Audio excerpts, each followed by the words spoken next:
You're live.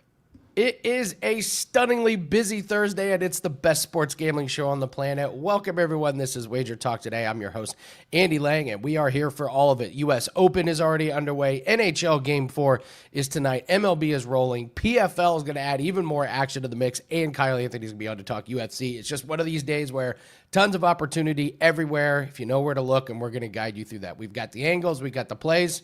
Here we go. Let's dive in, make it a winning Thursday. Gianni's going to get us started, tell us where the money is. Tokyo Brandon's going to join us to talk Yankees and the Royals. Nick Parsons is going to give us an NHL play along with a CFL play, Canadian Football League. Several of you have asked about that, so we're going to do a quick CFL play. Dave Mason is going to be here from BetOnline. We're going to play Beat Dave Mason. And then, like we said, Kyle's going to be here, and we're going to play Sell Me, and he's going to break down a couple of fights, including the main event at UFC Atlanta. No time to waste. You guys know what to do. Hit that like button right now. Subscribe to the channel. You get notified when all these shows go live. Let's bring in Gianni. Gianni, I went back and watched I was dying about the Wellmaker thing. That was so funny. What would you be against Wellmaker? Plus 2,000. Doesn't get much better than that. Happy Thursday, man. How are you? Thank you, brother. Never better. Just another good night, just grinding away, and fired 4 golf bets overnight. First round, and then that I gave out here, that 4%, the first round play. And then we fired 3 more full tournament golf bets that I sent out to subscribers late yesterday. It's all about baseball today. Nothing in the playoff games. Nothing jumping out in Oklahoma City and Indiana. Indiana now up 2-1. The adjusted series price still has Oklahoma City as the favorites, over a 2-1 favorite. Historically, that's a little bit too high. This next game is going to be huge for Oklahoma City, meaning if they win this, they will be the favorite. Still, warranted heavy favorite to win the series, getting game 5 at home, getting game 7 at home. But they lose this next game, which is pretty much 50-50 historically. And, it looks like Indiana's series from then on. Like, they will be in a really bad spot. In the NHL, Florida's getting the money. They're getting the adjusted series money as well. Nothing sharp to report there. In fact, let me tell you the latest thing I saw in the NHL. Real quick, sorry. It's believe it or not, there's money on Edmonton tonight. So good two-way action. A little heavier. I'm looking at the book that books the most NHL stuff on the East Coast, and it's a little later over there so far. A little bit more money on Edmonton. So it'd be interesting to see how that plays out. Again, no sharp bets to share in either of the playoffs. We do have a little bit of baseball. If you wanted to dive in, a couple dogs we bet. We took the White Sox at all the way down to plus 190, from 210 all the way to plus 190. Also plus 1.5 up to minus 110. So we took a little run line and took a little money line on the White Sox. Also took Texas at plus 140. 2 favorites, the Yankees, 963 Yankees up to minus 140, 955 St. Louis up to minus 130, and then Detroit, Baltimore over 8. That got there for us yesterday. That was a 4% play on the over in that game. They're coming back with it today. And then the over 8.5 in Washington and the Mets. Again, slow day Thursdays. It's usually the travel day as we get ready for a big weekend. I live in Indianapolis. I'm a Pacers fan. I can't believe they're up 2-1. I don't even know what's happened in that series. It feels like Oklahoma City's just melted in some of these spots. I think they thought it was over. Like, again, Indiana is the 3rd best team in the East. You got Boston and Cleveland are both better than them teams. Like, you know what I mean? You would think on paper at least. They've just peaked at the right time. You get a guy that plays 22 minutes and scores 27 points off the bench. It's just feels like those random things happen in the playoffs, and that's good enough to steal a game. But I do find it interesting that Indiana is not the favorite still. I'm really, really surprised by that. Is that because they're sticking to their power rankings in the regular season and they're just ignoring what's happened the last 3 games? Is that what's happening here? And because you have Oklahoma City that's favored on the road. You know what I mean? So now that they're favored to tie this series up. So if they leave 2-2, they get game 5 at home, game 7 at home. They're the legit favorite once again. So they don't lose home court advantage unless Indiana is able to win that game 4. Indiana's in the best position. It's almost a free roll for them. But it's pivotal now. That game 4 will be pivotal for Oklahoma City. That's the series. You go down 3-1, It's over. You tie it up 2-2. You're now in the driver's seat once again. So this is a pivotal game. Like if you like the series price on Oklahoma City, I think you got to bet them in game 4 as well. You got to bet them on the money line in game 4 and take them for the series. Because at least then, even if you lose your game 4 bet, you're still a little bit alive. Now, down 3-1, you're probably not going to win the series, but at least you're still alive.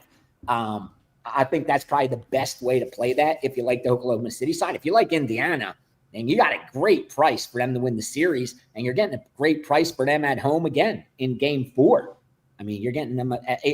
Look at that bet. If you like Indiana to win this series, you could take Indiana plus the points and for the series. So let's say, they lose the game but cover the spread. That future bet is now free roll for you. If they win game 4, your series bet is all but won. I think that's a really good way to play it. If you like Indiana, split your bet up between series and game 4. And I think the same thing with Oklahoma City. Split your bet up with series and game 4 because they're kind of comparable. When you look at the money line for game 4 and the adjusted series price, that's how big of a game this is, meaning the outcome of this game will probably end up winning the series. Bilo74 says, I don't understand how you guys are surprised that the Pacers are up considering the coaching is better and they are much deeper. Listen, I thought the benches were going to be somewhat of a wash, and that has not been the case. The Pacers bench has come to play. Oklahoma City's bench has been weak, really bad. And I mean, last night, OKC, I think they played 11 guys in the first quarter, and then they were down to 8 in the second half. So their bench has really, really disappointed them. And coaching, you're never going to hear me say a bad word about Carlisle. He is one of the best. I do like the OKC coach. I think he's good. You can't win 68 games without there being a bad coach. I thought SGA would be the best player in the series. It's been a pleasant surprise. So I stand corrected on this series. My prediction about the Pacers being overwhelmed was wrong. Yeah, but here's the thing. When you look at it, Oklahoma City is supposed to crush this team. You have a whole season of 70-plus games. Oklahoma City won over almost 20 games more than they did in the regular season. If you look at their home record, you look at their road record. This is a team that's what? Oklahoma City, they won 35 home games, 32 road games. Like, they only lost 8 games on the road all season in playoffs. Like, this is a formidable team. They are the best team in the West. And I still argue Indiana was not the best team in the East. Boston, I think, was better than them. Cleveland, I think, was better than them. The Knicks, even. I think the Knicks, on paper, I get it. People are going to say, how are they better than them? Indiana beat them. I get it. But I think on paper, going into that series, we all thought the Knicks were the better team. It's just the Knicks coming off beating Boston. I think it had letdown written all over it. So, it's just set up nicely for Indiana. You got Cleveland, which was hurt at the worst time. And then you had the Knicks coming off arguably their biggest series win in the last 2 decades. So, it just set up nicely for Indiana. I think Oklahoma City overlooked them. I think once they saw that they're now playing the 3rd best team in the East, that they thought all they have to do is show up. Yeah. And Indiana proved in that game 1. That was the game when Oklahoma City was up about 15 in the 4th quarter, weren't able to put them away, and Indiana stole that game by 1. That set the stage and made Indiana feel alive. If Oklahoma would have closed that game 1 out, up 15, I think we'd be looking at a much different situation right now. So Gianni, you're not one to brag or rub it in people's faces. I'm gonna do it a little bit for you. The comment section was full of Gianni. When are you gonna believe in the Tigers? When are you gonna believe in the Tigers? See the score of last night's game, Gianni. Tigers lost 10-1. You tell us the history and the numbers just always end up kind of catching up to us. So you got to be careful. There's no bias, bro. There's no opinion. I could care less whether Detroit wins 80% of their games or 20% of their games. The only thing I could look at is unbiased numbers. And that's what the data tells us, that it never really happens where a team's able to sustain that kind of win percentage over 160 plus baseball games. Like, we have so much history telling us how hard it is to just win 60%.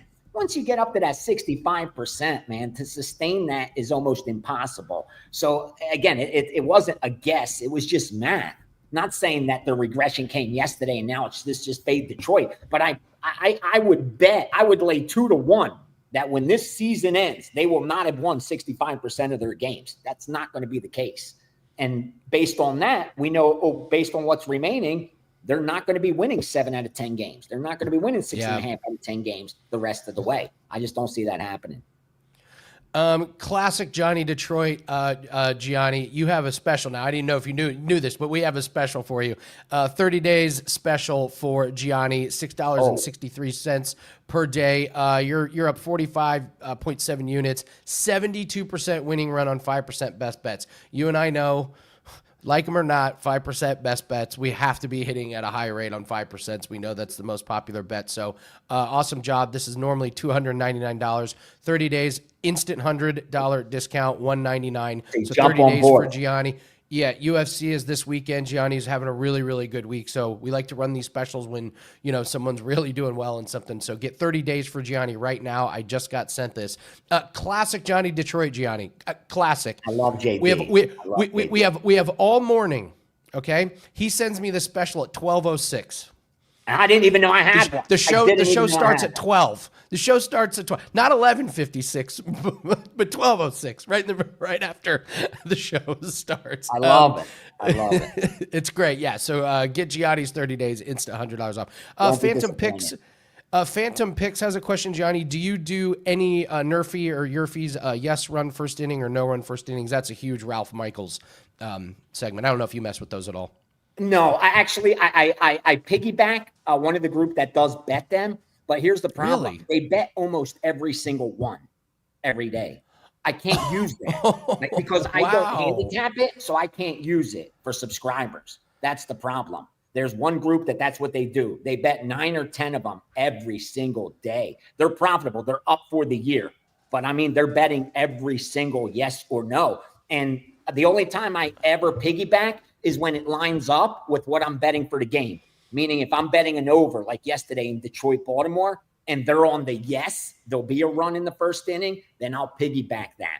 But I won't even send it to subscribers because I don't want to add any more risk to their bets already. Like I know we have a position on, and my job is to guide them through the entire year. Because I told you, unless our goals are aligned, I will disappoint you. If our goals are aligned where you truly want to turn a profit over the course of a year, then this is how we're going to do it. We're going to have to navigate through the year. Like if you just care about today, tonight, this week, this month, I'm not your guy. But if you're trying to win for the year and making an investment vehicle, then I'm looking out for my subscribers. Because the only thing I care about, Andy, honestly, is that when December 31st rolls around, we're able to say we're in that 0.5% that actually made money betting sports in 2025. That's it. To make it my 9th out of 11. That's the only goal I have. So far, so good. It's a good 2025. But that's why I try to protect my subscribers by not overwhelming them with risk, because that hurt me last year. Because when these groups bet real quickly, when they bet a side, like yesterday, they bet Detroit, let's say. Baltimore with Detroit. They bet Baltimore for the game. Baltimore first 5. Baltimore run line. A couple props on Baltimore. Last year, I was piggybacking all of that and giving it to subscribers. We had our first losing baseball season in probably the last 5 or 6, and we got absolutely buried in baseball, where no matter what kind of year I had otherwise, it wasn't going to be able to overcome what we lost in baseball because of putting so much risk on the same play. And I said, I'm not going to do that this year. Me profiting is so important. I have to be more selective and have to protect my guys and navigate the entire year. So I didn't do that. And the crazy part is feeling we're going to have a good baseball season, which we're having. Now I would have been up so much more profit doing that, but you just can't. You got to look out for the people you're doing this for. I know I'm going to make my money with how I work my accounts year after year. This is what I do, why I do what I do. But making money for other bettors is a whole different skill set. I know a lot of great sports bettors that could make their living betting sports, but they would not be able to offer a service because they just know how to take advantage of, closing line value and stuff like that. That's time sensitive. It's a different skill set between being able to win betting sports and then being able to win for other people. And yes, it is. For other people, you have to always keep that in mind. on protecting them, protecting their bankroll. That's why having that weekly meetup is so big. You get to reinforce all those rules. You get to remind each other that we're going to face some tough demons betting when we're losing and when we're winning, and just got to do the right thing. Sorry not to go long, but No, you're fine. You're fine. This show. I love what we're doing at Wager Talk because free picks are great. They're everywhere, but being able to use winning information correctly so you profit is more important than anything else. And if we don't educate bettors on how to do that, then it's a waste of my time. It's a waste of their time. Because like I said, I had access to the best information and kept losing bankrolls with it. So it doesn't just come down to the information. It comes down with how you use the information, how you bet the information. So opportunities like this to talk about bet sizing, talk about discipline, patience, I think is key. We need to remind each other every single day. Sound like a broken record. But when you wake up, when we do what we do, we need to remind each other, stay the course, stay the course. This isn't easy, but it's possible, and good things happen. Treat it like a business. It'll pay like a business, baby.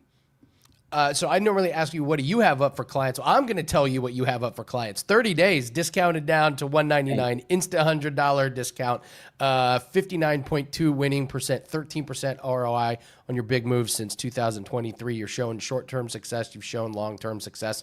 So let's reward everyone with $100 off 30 days, Gianni. Gianni The Greek, tomorrow we're going to break down a little bit more UFC. Thank you so much. Yeah. Let's have a great Thursday. Good luck on your plays today, Gianni.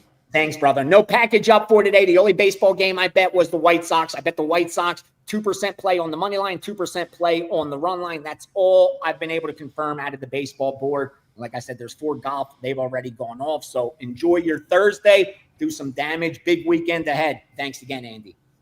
Yep. All right. No time to waste. We're bringing in Tokyo Brandon.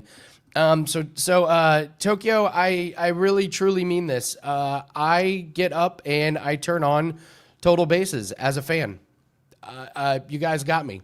I think you're muted.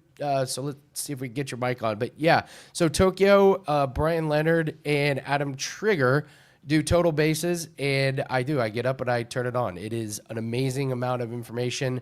If you guys are not watching Total Bases and you're betting baseball, you absolutely have to. You got to watch that one. So I saw you there. Yeah. It was great. And the sign of true professionals is not when production goes perfect, but when production isn't perfect. And you guys nailed today's show. You were fighting the production demons, and you guys crushed it. So how are you doing, man? Doing all right. Currently number 2 among all cappers at WagerTalk in 2025. So going well. Lost my 5% play yesterday. So I'm going to talk about losing a little bit. For some reason, I lose the big plays and I win the small ones. I won, I think, 3 2% plays, and then I lost to 5%. So it's like, I don't know why that happens. I'm perhaps poor at selecting which play to make my 5% out of, perhaps. Something like that. Peasy, I can be your stylist if you watch Total Bases.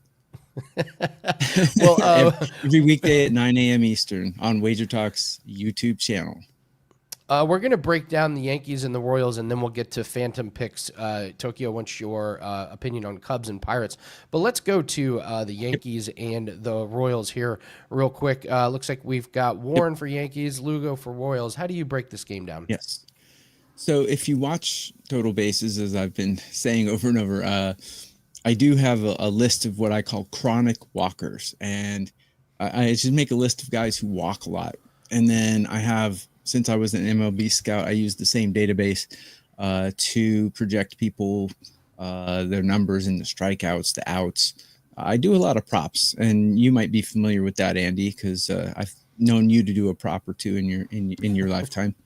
The walks props are very successful for me, and Will Warren tends to be one of those chronic walkers. He actually is walking.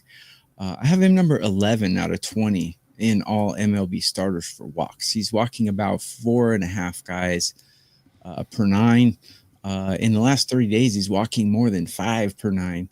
But you can't just use per 9 because obviously he's not going to pitch 9 innings. At least he probably isn't going to. But against the Royals, I have him projected to walk 2.3 batters. I believe his walk prop is 1.5. I like the over 1.5 walks for Will Warren. If it bumps up to 2.5, I would not take it. But if you can find a 1.5, I would certainly take that. Another way I would go in this game is both teams are crushing the ball pretty good. I have the Yankees batting number 4 in all of Major League Baseball right now, and I have the Royals batting 9. So they're both top 10 lineups. I have both bullpens performing like dog poo right now. The Royals ranked 25 and the Yankees ranked 22. So 2 poor bullpens, 2 lineups that are hot. And I do like Seth Lugo throughout his career, but this year something's a little off on him. And Will Warren, I've never been a huge fan of. So I like the over in this game as well. I think it was a 9. 9's pretty high, but I still don't mind it. Both of these lineups are cranking really well. I think we're going to see a lot of runs here. This looks like a 5-4 game to me, maybe a 6-4 game. I think we can get 1 run per inning in this one. So I kind of like the over 9 as well. Real quick, before we get to Phantom Picks, I love this. I love how you're doing these walks. I noticed on the free picks page, you really focus on that 1.5 number. I do the same with shots on goal in NHL. I don't like when the number's like 2.5. Feels like you focused in on some of these props that are 1.5. Talk about that. Yes. Most of the walk props will be 1.5. When you get to guys who grossly are walking people, and I can put my list up on my Twitter account. I generally put my top 10 starters, my top 20 starters, stuff like that on my Twitter. So go to @Tokyo_Brandon to find my lists updated almost every day. But people like Gavin Williams, Yusei Kikuchi, Jackson Jobe, Logan Allen, these are like chronic walkers. These are like these guys are like real bad walkers. But Will Warren is around 10 or 11. Generally, if you get a Logan Allen or a Yusei Kikuchi, it's going to be 2.5. So what I do when it's a 2.5 is I'll look how often the hitting team walks. You got to take that into consideration. But when it's 1.5, I really don't consider that because of the guys walking 4.5 to 5 guys per 9 innings. Chances are, no matter who he's facing, he's going to walk 2 guys. I like that. Outs recorded is another prop that I really like. Do you ever do outs recorded? No, I have. Listen, one of the reasons why I love your walks thing is I tell people this. I started making more money when I lowered the amount I bet and when I narrowed down my focus on the props. So in baseball, I love that you only do a few props because you get questioned all the time like, hey, what are the strikeouts? What is this? What is that? What is that? And it's like there's a million props. You can drive yourself crazy, and you just can't be an expert in every single category. So I know you do walks and I know you do outs. So I choose not to do outs. I leave that to you. So here's just a little tip on when you do outs. Basically, you divide the outs number by 3, and then that's how many innings. So if it's over under 17.5, you take 18 divided by 3. Over under 17.5 means will he or will he not finish the 6th inning. So generally, you'll get anything 15.5 over under means will he pitch into the 6th inning or not, because 15 would be 5 innings. So, I mean, it's an easy way.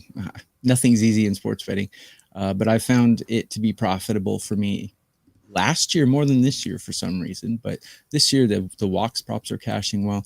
I've never been very successful with the strikeout props, and I don't know why. Perhaps because the window is a little more limited.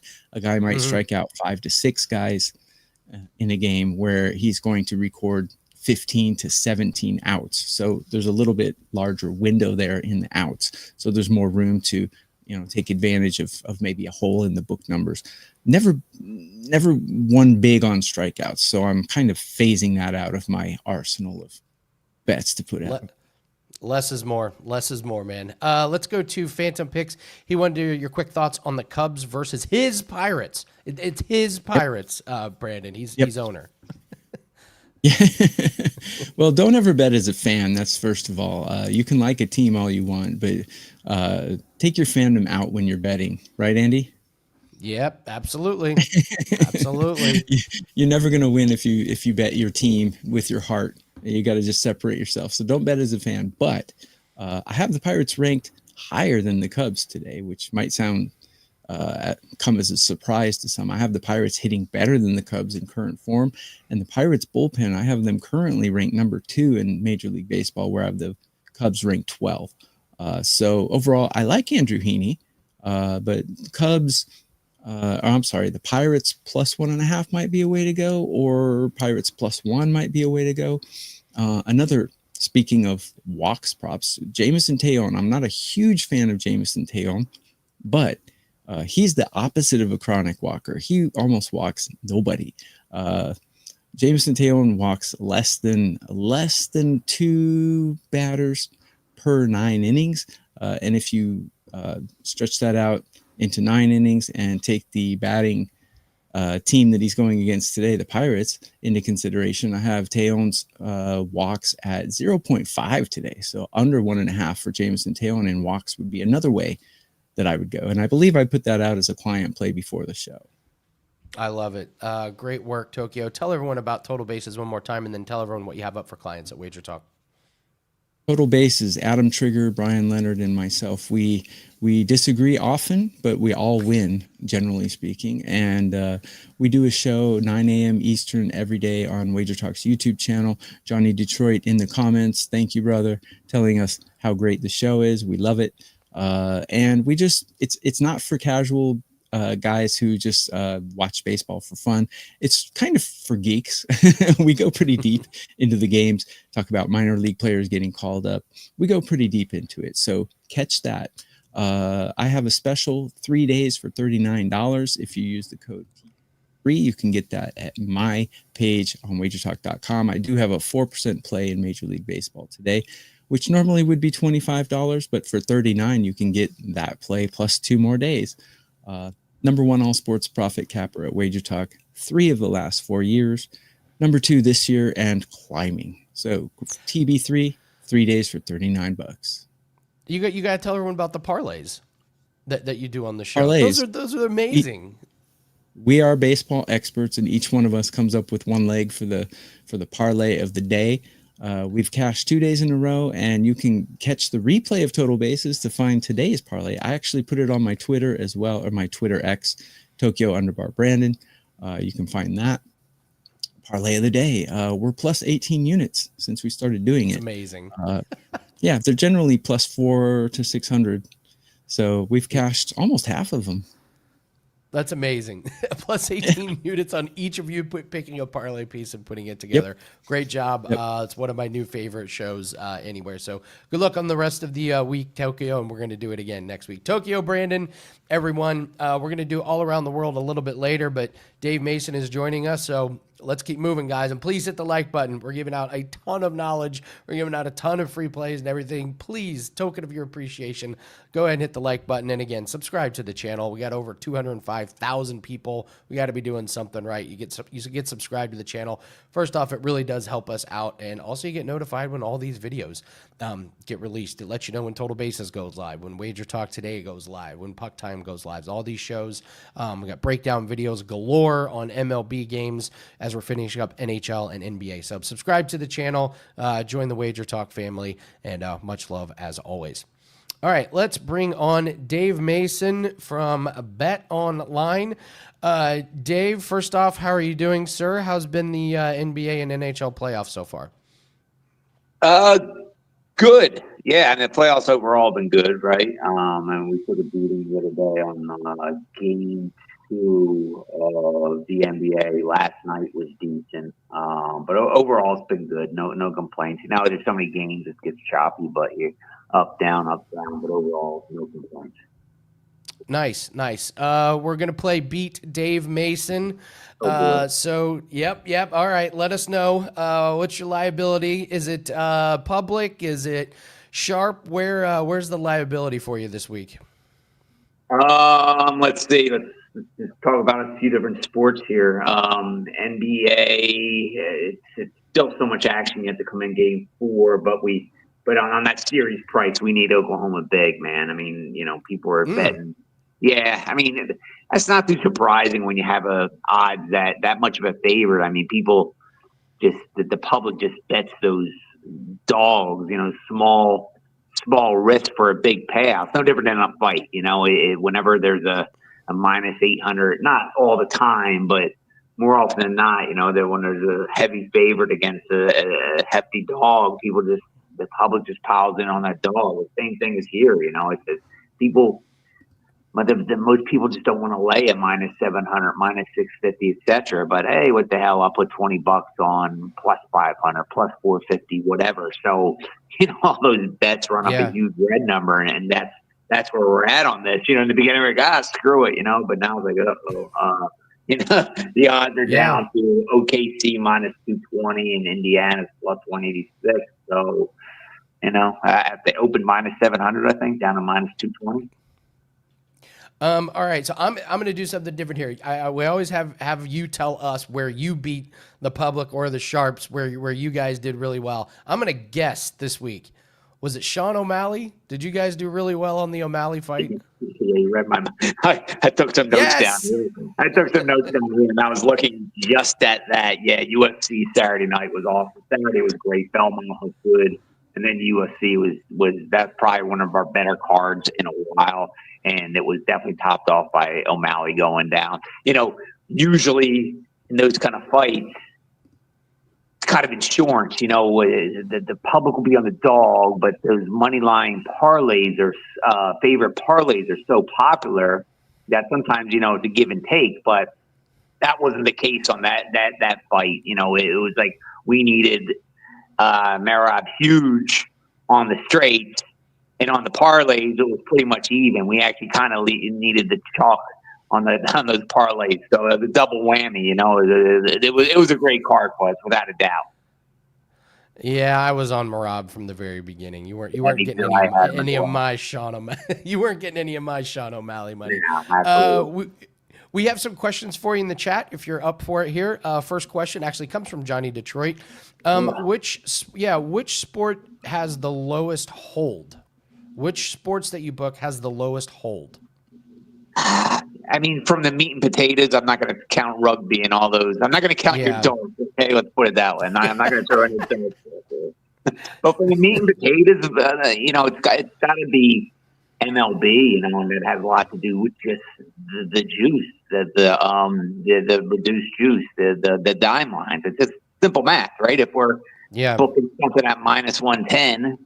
And another sport at minus 105, it's just simple math. Every sport's going to have its ebbs and flows, right? But at the end of the day, at the end of the long term, that math is going to play out. So MLB is going to be a lower hold, especially in August. August, it seems like we always get our game kicked in. But MLB from the big sports, but I'm not talking, no offense. I'm not going to tell darts and the cricket and the rugby. I'm not even sure. But, we get beat up on some of that stuff because we don't take nearly as much action.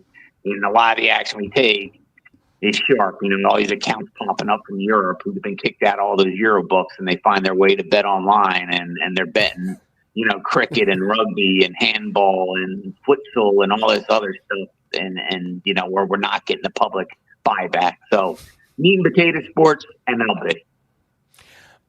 What's really funny, Dave, is I have a pending cricket play in my BetOnline account, and there's a big darts tournament tomorrow. Coming after you, Dave. Well, I mean, I copied them. I'm a little disappointed. The first couple of times we talked, you asked me about darts, and every week I'm like, all right, I got to get some darts information ready. And you stopped asking me about it, so I got some sharp darts for you. Sweden minus 155 and Latvia minus 300, 340 or better. That's two sharp plays we've been played. So no idea what that means. But. Well done. Dontrell Frazier asks if there's been any MLB sharp info from today. Any MLB sharp info from today? Yeah, there always are, man. I mean, not only do we hit Alvarez's great dime line, but that also we get great action from it. But sharps come out of woodwork. So yeah, we always have a ton of sharp action. Nats plus 206 or better. Rockies plus 195. Yes, even sharps bet. Horrible teams. Rangers plus 139 or better. Stros minus 225 or better. There's more than that, but those are the biggest ones thus far. We got a big PFL card tonight. I'm in action quite a bit in that. And Jim was actually on yesterday. We were talking about PFL. Curious, what does the handle on PFL versus UFC look like? Like some of those lower promotions, and kudos to you guys because you'll take action on some of the lower regional scenes and the overseas leagues that nobody else will. What's the handle on PFL and some of those other leagues compared to UFC? Yeah, I mean, it's strong. PFL's right up there. UFC, nothing comes close to UFC. It's just far and away gets the most volume. PFL is probably number 2. It's very good volume. I mean, we have such a loyal, strong MMA clientele. I mean, we had the best MMA offering out there. I really believe so. We originate, like you said, we offer the most events. I mean, right, I'm looking at what we have now. Anthony Pettis Fight Club, Eris, BKSC, KSW, LFA, Octagon 72, PFL, Ryzen, UAA Warriors 59, UAA Warriors 60, then all the UFC stuff. I mean, it's just insane, all the cards we have. So the long answer to your question, it's very good, but it's nothing close to UFC. All right, and before we let you go, what's your favorite bet for this weekend personally? What's Dave Mason betting on? Oh, man, I don't have a favorite one. I loved last week and everything. I mean, I did play a little bit of UFC, Petrosky. I got him at a good number, about plus 155, I believe. So I played that. What else? Barcelos, UFC as well, minus 185. I got that. I'm gonna bet the Pacers again, man. I don't know, man. Some people say that's square, but I'm betting them again. What the hell? If it ain't broke, don't fix it. Dave Mason, everyone, from betonline.ag. Again, I've been a client of Dave and BetOnline for a long, long time. So always does a great job with the lines, always has most sports available. And if you're a big MMA fan, they have their lines out first, and they're going to have the most options. So tell everyone where we can find you at, Dave. On Twitter, at Dave Mason, BOL. Come on over if you have any questions on who the Sharks are, the public or whatever. I try to tweet all that stuff out. Or any other questions about the book. Hit me up, man. Any issues too? We're great, but there's issues happen. If you have an issue, got my ears. So come on over and see me at Dave Mason BOL. All right, Dave Mason from BetOnline. Thanks everyone for all the questions. Great questions for Dave. That's how we get the best information from someone that's deep inside it all and is one of the best in the business. So we keep moving along. Let's see if we can get to 100 likes. I know it's the dog days of summer, but it's not football season, but we got so many sports to talk about. We're going to bring on Nick Parsons here. We're going to talk about CFL because we've had some requests for CFL. You're going to talk a little NHL, but special deal at SportsMemo. Not one, not two, but everybody can do a $2 play today, Nick. So tell everyone about this awesome special going on at SportsMemo. Yeah, well, last week it was Ray Monahan with his $2 Thursday special, and he hit that. And this week, a one-time special only at SportsMemo, guys. Every capper has the ability to release a $2 pick. So basically, every capper will be. That includes 5% best bets. You can load up on as many $2 picks as you like. One time only in all of history here, Andy, the $2 special for every capper over at SportsMemo. That's a hell of a special, Nick. Congratulations to all the work you guys have done at SportsMemo. I know the content is going really well, so you guys have been doing a lot of really good work. So make sure you go check out SportsMemo. They got some really good plays and some really good cappers and really good content over there. Nick, we've had a few requests for Canadian Football League, and you put in our show notes, you're like, oh, I could do either CFL or NHL. I was like, no, let's do a little bit of both. So we don't need to go too long on CFL, but CFL is Canadian Football League, a very gettable sport. Not saying the lines are super soft, but there's a lot of really good opportunities out there. I know you're off to a 2-0 start to get the season started. So tell us about CFL and what play you like for this week. Yeah, I really take the CFL seriously up until college football starts, and then my focus always shifts at that point. But yeah, I'm 2-0 in the CFL this year after week 1, and the game I'm looking at is tonight. It's the 1-0 BC Lions. They're traveling to Winnipeg to take on the Blue Bombers, who are the 5-time Western Conference champions. But they had an awkward bye in week 1, so they did not play last week. For BC, it's Nathan Rourke under center, and so he was cut by the New England Patriots in like 2022, I think. And last week, though, he had a massive second half. They only had 3 points at halftime, and then the Lions scored 28 in the second half. Rourke had 3 touchdowns, and the Lions defense looked dominant as well in the end. And so the main reason, though, that BC is favored on the road here is that Winnipeg starting quarterback Zach Collaros, he's suspended for 1 game because of an off-season drug issue. And so that means that backup quarterback Chris Stevler, he is being thrown to the wolves here, basically. And then throw in the fact that Winnipeg also lost their number 1 receiver in the offseason, Kenny Lawler.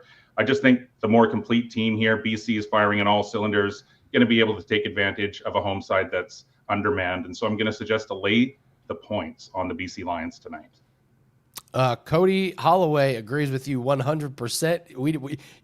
I don't think you know Cody, but you guys are completely on the same page with the BC Lions. I have never heard of that quarterback that's starting tonight. Like I was like, who is this guy? And backup quarterbacks in CFL spell doom for the team, as you know, Nick. So great breakdown. Let's talk a little bit of NHL. Wild Game 3, absolutely insanity. Lawrence was on earlier. He says he kind of likes Edmonton. What's your take on this game? Yeah, I had the under in the last game there, and obviously that came up just short. I mean, every game is pivotal in the playoffs, but it really does seem like this next one is really pivotal, obviously, because Florida can take a stranglehold on the series, or the Oilers will be right back in it and have home ice advantage moving forward. And the first 3 games have all gone over the number, but now here I finally think that we're going to get a classic lower scoring battle, and I think it's very much a contrarian play. I see everyone and their dog piling on the over. But this finals here, it was always going to come down to which of the 2 goaltenders played better, and so far it's obviously been Sergei Bobrovsky. Skinner, he has only an .867 average over the first 3 games, but up until game 3, the Oilers were just playing so well on the road. They did lose those first 2 games in LA, but then after that they only allowed an average of 2.46 goals per game on the road. And so, yeah, as I say, I just see everyone and their dog piling on the over in this one.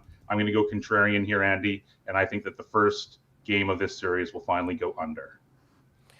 Well, let's be honest. Losing that under was that was bad. That was a little heartbreaking. I think the handicap was pretty good on that one. So, what else? What other sports are you handicapping these days? I know you mentioned you're big into college football. What's the summer look like for Nick Parsons? Well, yeah, I've also got into WNBA. I'm second on the site. I'm 4-1 so far this year. And so, yeah, just be looking at baseball and then also looking ahead to college football already and the NFL. I actually posted winning seasons in both college football and the NFL.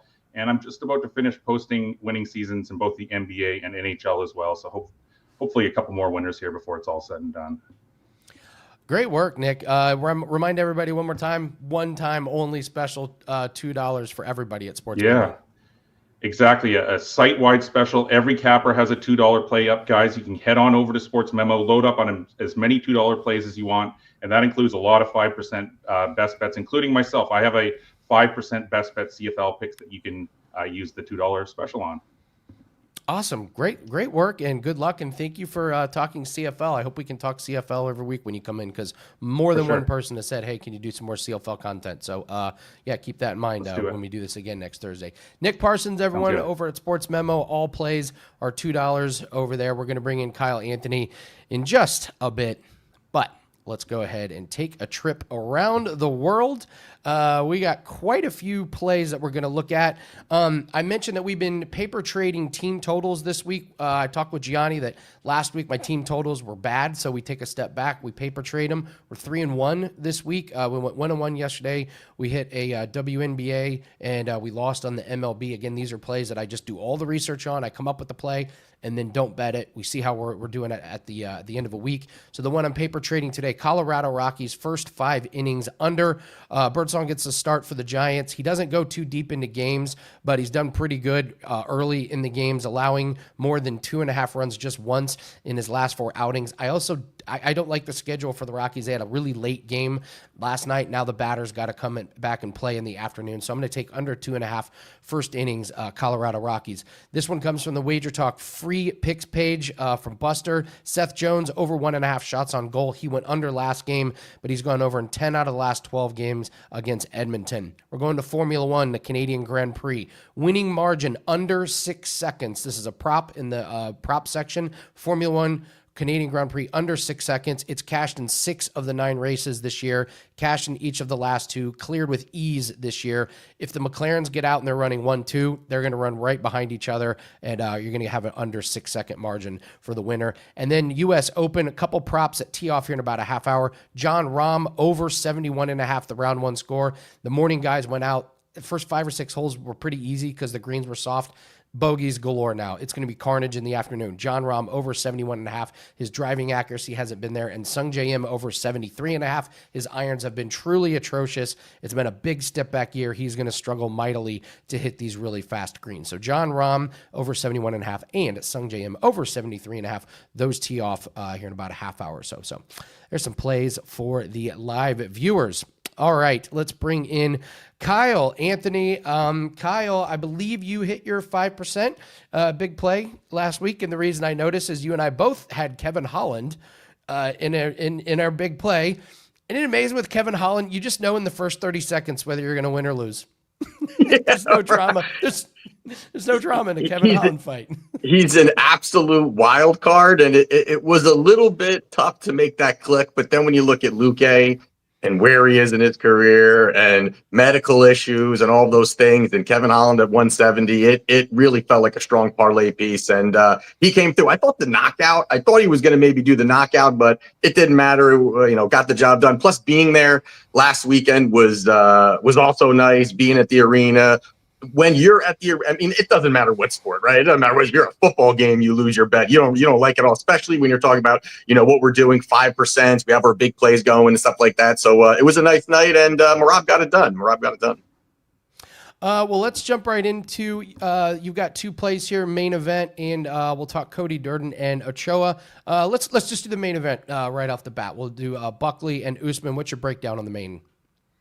All right, so in this one here, we've got Joaquin Buckley. He is minus 265. In the comeback here, we've got Kamaru Usman. He's plus 200. Now, this is the situation where you've got the current former champion, who's a great wrestler. We know his path. We know what we're getting out of this guy. He's going to look for the takedowns, look for that control time, maybe push up against a cage, stomp your feet once in a while, go back to kind of positionally winning. And that's pretty much what he's done throughout his career. He's found success doing that. Now, the issue here for me, basically, is the fact he's now 38 years old and, wrong side of 35 in this weight class. Not the greatest look overall. But the thing about it is that it's something that I feel like we have seen a little bit for a couple fights from Usman, where I think that it's just starting to see a decline here. And I thought it kind of happened even in the win against Colby Covington that he had 4 fights ago, where, yes, it was they both went at it. It was a good fight, but I just thought you were seeing the explosiveness start to, definitely decline a little bit. And then you definitely saw in the Leon Edwards fight, even the fight where he, had the head kick heard around the world and was flatlined in the 5th round, even prior to that, it was very uneventful fight. He kind of just positionally was holding him, not really doing too much. And then Leon, caught him in the 5th. But the rematch that they had, still the same kind of thing. Leon kind of, was able to, dictate the pace a little bit. And really you saw even further, I think, that, Usman's slowing down. You're just not seeing that explosive ability to get the takedowns, get that control time. And then you've got to add in the fact also that, Usman has for years has been very well documented that he has terrible knees. Like his knees are just blown and he's had problems with them and he's been trying to take care of them. And now he's 38 years old. He's a wrestler that needs to really utilize his legs to really plant himself, get those takedowns. And I think that's going to be a massive problem for him here because now you've got Joaquin Buckley, who is entering his prime now. He's on a 6-fight winning streak. He has looked absolutely fantastic, just the way that he's been able to kind of,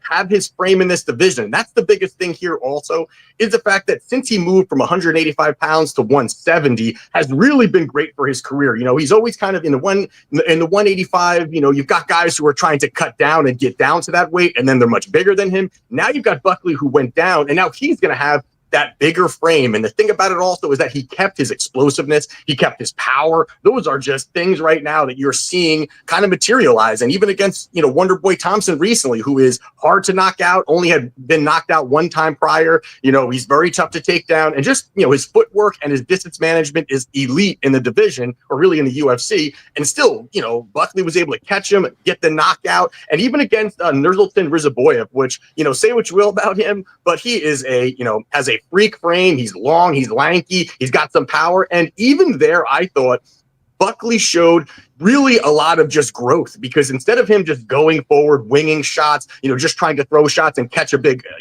knockout, he said, I got to take this guy down. I got to control him. He was 4 for 4 on takedowns and got the win. So really in this spot here, you're looking at, Buckley, who I think has all the advantages in this spot here. And you're going up against an aging guy. I think that Buckley is going to be able to defensive wrestle, be able to create the space, keep, for the most part, it on the feet. I'm sure Usman will find some takedowns, but I think Buckley, his get-up game is very good. I think on the feet, you've got the far more explosive fighter, the harder hitter with Buckley, faster hands, better combinations, and that's where I'm going with this, that I do think that Buckley does get the knockout. You got that knockout sitting around plus 150. I think it's a pretty solid price here, especially in a 5-rounder going up against an aging guy. And Buckley, out of his last 6 wins, 4 are by finish. I think that he gets the finish here, and I think he puts a stamp on this fight in the main event. Have you seen the training videos of Usman? He's wearing these big knee sleeves. His knees are shot, man. Yes. That is, and now kicking. I mean, even the leg kicks. I think Buckley is just like, to my point with Nursultan Rizaboyev, is that like he's fighting smart now. He's not just let me just KO everybody. He's gonna find it. He's gonna materialize it. And I think the fact that he's, he might come in on a wheelchair in this fight here. So I think this could be possibly, there'll be the 4th loss if Usman loses here. At 38, this might be the end of his career right here. I have this theory, Kyle, that when these fighters, men and women, when they're at the top for a while, the second that they come down, it's over. It's hard. Just, they have given so much to the sport and so much to make it on top. Look at Izzy. The guy's like, what happened? And then the money comes, and that's the thing too. Yes. Then all the money comes, the fame. They have all the everything that they want. I mean, you're in a brutal sport here. You finally made it. It's like, all right, maybe that's why even people, knock McGregor and stuff like that. It's like, the dude made it. The dude, I can never, the dude made it. He became the double champ. He did all those things. It's like, he ain't coming back, man. He's got too much money, yachts, all these things. It's like, it would be foolish of him to do that even to his own brand. Yes, I agree 100%. Let's do Durden and Ochoa real quick, and then John's going to come in and we're going to do Sell Me. So talk us through Durden and Ochoa. Ochoa making his second. If I lost the first one, I thought he put on a pretty decent display against Lanier Kavanaugh, but a little bit relative unknown. You like the dog in this one. Yeah, and this line here I think is pretty interesting. It's because it opened up minus 125 for Ochoa, and then you definitely saw that get steamed here. And I thought it was interesting just because of the fact that he just had his UFC debut in Ochoa. He came in against Lanier Kavanaugh, and he lost. It was a striking kind of matchup. He lost. And now he's coming into this fight against a tough stylistic matchup, a guy who is a grizzled vet in the UFC. And now he's a 2-1 favorite. And I think that's a little bit off, and the market, I think, is a little bit overcorrecting here on the Durden side. But, you look at the first thing, strength of schedule here, and I think it's pretty, one-sided when you're first looking at that. Obviously, it's because Durden's been in the UFC for a while. But, I mean, Durden has faced guys like Charles Johnson, Muhammad Makayev, Jake Hadley, Tagir Ulanbekov, Joshua Van, even Bruno Silva was a fight he was winning, and then until he wasn't winning. But if you look at some of the people that Ochoa has faced, he fought Lanier Kavanaugh, who is, primarily a striker. But prior to that, if you look at the records, just the records of the last 4 guys outside the UFC, he beat a guy that's 4-5, 3-4, 7-1 and 2-7. Now he's only, he's 24, 25 years old, something like that. Obviously he's not going to fight high level guys, but these guys are, working at Home Depot also. These guys are very, very low level fighters. And that's the biggest issue here, I think, for Ochoa, is the fact that this is going to be the toughest wrestler and style that he has had to face. Cody is a guy who's going to be pressure wrestling. He's going to smother you. He's going to come out the gate, give you hell early, swinging for the fences, diving at legs. And that may be something Ochoa is just not used to, especially that type of dog that you do have in Cody, that he is just an animal in there. He's going to give it everything that he has. And I think he finds a lot of success, but I think the takedowns and the threat of the takedowns are also just going to make it very tough for Ochoa to kind of find any success. He's a shoot to box guy. I respect those guys, but I think this is a very bad matchup for him. Now we're talking about a price of, 2-1 favorite on him. I think this line is off. I think it should be much tighter here. This should be more of a pick 'em price. I do like Cody here. I think he gets the job done. So this feels like a dog or pass spot. And I think that Cody can win this one stylistically. All right, we're going to bring on John, and we're going to do Sell Me, but tell everyone what you have up for UFC this weekend. I love this card. Yeah, so this weekend I have 4 plays up right now, and I do have a 4% play. It is parlay on parlay since May of 2023, 11-3 run on those 4% graded plays. Like the spots that I do have 4 plays altogether, 2 of them at plus money, and I do, again, there's a lot more other spots that I'm interested in. I'm going to see which ones that I want to pull the trigger on. Also want to, see a little bit of the weigh-ins, but like the spots we have, and there's no Apex cards, Andy, right now. We got no Apex cards. We're definitely in the big arena. It feels a little bit better. So I'm Apex fatigued. It's going to be nice to have about like 5 or 6, I don't know, I think something like that in a row outside of that small Apex gauge. All right, let's do it. Let's bring on John here. We're going to play Sell Me. The concept is very simple. Kyle and I don't know what fight we're going to get assigned, and we don't know what fighters we're going to get assigned. So, John, pick a fight. You give Kyle one fighter, I get the other one, and then we got to sell you. This is completely impromptu. So, John, what's the fight? All right, we're going to take a look at the co-main in the women's flyweight division. We got Rose Namajunas and Miranda Maverick. So, I'm just going to go ahead and give Thug Rose to Kyle, and Andy Lang, you've got Miranda Maverick. Let's hear it. Kyle, I will let you go first. All right. So here, this is one where, listen, I respect Miranda. I know that also Andy does as well, but this is a bad stylistic matchup for her. And I think the biggest reason probably is the footwork here. Now, obviously, Rose at 125, I think it's not really her weight class. I think 115 is probably a better weight class for her. That could be something that Miranda could look to, bulldoze and find opportunities. But I think the footwork, the hand speed, the boxing, I think is going to be too much. Plus, anyone who's really taken down Rose over her last few fights, she's been able to explode back up. And an issue a little bit with Miranda is her control. She can, be a little bit plodding, a little bit slow moving forward. So I think Rose can get the job done probably by points. I think is the best price you can get on that. But I do like Rose here. I think she can, pepper a decision over the 3 rounds. Kyle and I both love Miranda dearly. She did an interview and sent us like free swag, free autograph swag. Yeah, like before her first fight. So we're huge Miranda Maverick fans. I watched Rose get taken down a couple times by Blanchfield in the last fight, and that's how she lost. She gave away 2 rounds when she got taken down and couldn't get up. Even Miranda Maverick will probably tell you her striking isn't very good. So if this is on the feet, I'm absolutely terrified. And it's Rose all day on the feet. But it's only 3 rounds. I just need Miranda to get 1 takedown in 1 round and 1 takedown in the other and hold her there. Rose is active off the back, but the biggest selling point for me is the price tag here. I'm getting about plus 240, plus 250 on Miranda Maverick. So it's a favorite for Kyle and I know that probably broke Kyle's heart having to pick against Miranda. But I'm going to go with Miranda getting 2 takedowns, and that's all she needs to win the fight. All right, John. You're the tiebreaker. Who you going with? You going with Rose or Miranda? After 3 rounds, we go to judges' scorecard for decision. John Hoagland scores it 29-28 for Andy Lang. Oh. Yes. Oh, awesome work, Kyle. Listen, let's keep these big hits coming. Let's keep these big 5% and 4% winners coming. Let's go on a run. One more time, tell her what you have up for clients. Yeah, so have the 4% play up right now. Again, 79% win rate on those since May of 2023. Love the spot we're in. 4 plays up right now, 2 at plus money. Gonna be adding to it. Like we were saying, I like this card from a betting perspective, and we'll definitely have more added. So check it out, WagerTalk.com. Great work, Kyle, Anthony, everyone. Great show. Whenever we have 5 guests, we try and plow through as much. So good luck to Kyle and all of his plays. And thanks to all the handicappers that came on. Don't forget to hit the like button and subscribe to the channel. Good luck on all your plays. We're going to do it again tomorrow and get you ready for the weekend. Bet responsibly. We'll see you tomorrow. Take care.